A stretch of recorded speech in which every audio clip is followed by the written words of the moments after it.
जातक कथा। दो हंसों की कहानी। बहुत पुरानी बात है, हिमालय में प्रसिद्ध मानस नाम की झील थी। वहां पर कई पशु पक्षियों के साथ ही हंसों का एक झुंड भी रहता था। उनमें से दो हंस बहुत आकर्षक थे और दोनों ही देखने में एक जैसे थे, लेकिन उनमें से एक राजा था और दूसरा सेनापति। राजा का नाम था धृतराष्ट्र और सेनापति का नाम सुमुखा था।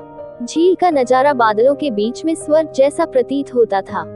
उन समय झील और उसमें रहने वाले हंसों की प्रसिद्धि वहां आने जाने वाले पर्यटकों के साथ देश विदेश में फैल गई थी। वहां का गुणगान कई कवियों ने अपनी कविताओं में किया, जिससे प्रभावित होकर वाराणसी के राजा को वह नजारा देखने की इच्छा हुई।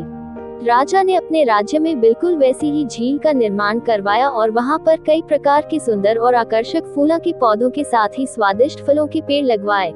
साथ ही विभिन्न प्रजाति के पशु पक्षियों की देखभाल और उनकी सुरक्षा की व्यवस्था का आदेश भी दिया।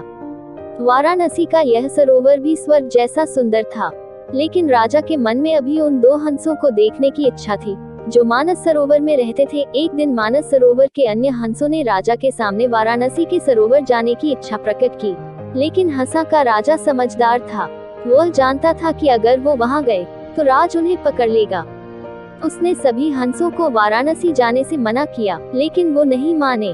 तब राजा और सेनापति के साथ सभी हंस वाराणसी की ओर उड़ चले। जैसे ही हंसों का झुंड उस झील में पहुंचा, तो अन्य हंसों को छोड़कर प्रसिद्ध दो हंसों की शोभा देखते ही बनती थी।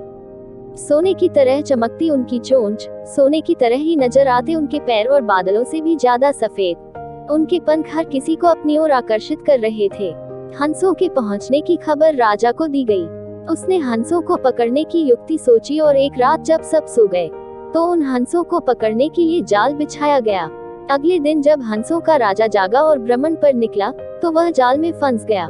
उसने तुरंत ही तेज आवाज में अन्य सभी हंसों को वहां से उड़ने और अपनी जान बचाने का आदेश दिया। अन्य सभी हंस उड़ गए, लेकिन उनका सेनापति सुमुखा अपने स्वामी को फंसा देखकर उसे बचाने के लिए वहीं रुक गया। इस बीच हंस को पकड़ने के लिए सैनिक वहां आ गया। उसने देखा कि हंसों का राजा जाल में फंसा हुआ है और दूसरा राजा को बचाने के लिए वहां खड़ा हुआ है। हंस की स्वामी भक्ति देखकर सैनिक बहुत प्रभावित हुआ और उसने हंसों के राजा को छोड़ दिया। हंसों का राजा समझदार होने के साथ साथ दूरदर्शी भी था। उसने सोचा कि अगर राजा को पता चलेगा कि सैनिक ने उसे छोड़ दिया है, तो राजा इसे जरूर प्राणदंड देगा। तब उसने सैनिक से कहा कि आप हमें अपने राजा के पास ले चलें। यह सुनकर सैनिक उन्हें अपने साथ राजदरबार में ले गया। दोनों हंस सैनिक के कंधे पर बैठे थे। हंसों को सैनिक के कंधे पर बैठा देखकर हर कोई सोच में पड़ गया। जब राजा ने इस बात का रहस्य पूछा, तो सैनिक ने सारी बात सच सच बता दी। सैनिक की बात सुनकर राजा के साथ ही सारा दरबार उनके साहस और सेनापति की स्वामी भक्ति पर हैरान रह गया और सभी के मन में उनके लिए प्रेम जाग उठा। राजा ने सैनिक को माफ कर दिया और दोनों हंसों को आदर के साथ कुछ और दिन ठहरने का निवेदन किया। हंस ने राजा का निवेदन स्वीकार किया और कुछ दिन वहां रुककर वापस मानस झील चले गए। कहानी से सीख: किसी भी परिस्थिति में हमें अपनों का साथ नहीं छोड़ना चाहिए।